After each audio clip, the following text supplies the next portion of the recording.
High বন্ধুরা, আমরা প্রশ্নবোধক বাক্য নিয়ে আলোচনা করছিলাম। এর আগের ভিডিওগুলোতে হয়ে গেছে কি, কাকে, কার দ্বারা।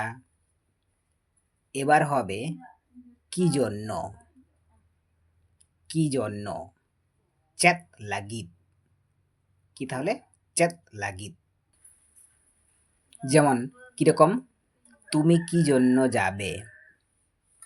আম চেত লাগিত এম সেনোয়া। আম চেত লাগিত এম সেনোয়া। তোমরা কি জন্য বাজার যাচ্ছ? তোমরা কি জন্য বাজার যাচ্ছ? আপে চেত লাগিত বাজার পে সেনক কানা। আপে চেত লাগিত বাজার পে সেনক কানা।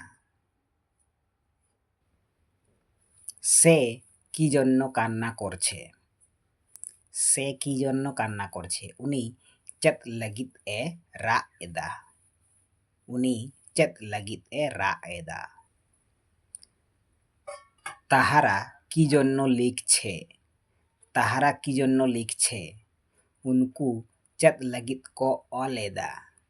উনকু চেত লাগিত কো অল এদা। আমি কি জন্য পড়ছি? আমি কি জন্য পড়ছি? ইন চেত লাগিত ইন পাড়াহাওয়েদা। ইন চেত লাগিত ইন পাড়াহাওয়েদা।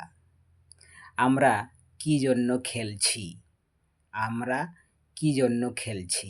আলে চেত লাগিত লে খেলেদা। আলে চেত লাগিত লে খেলেদা।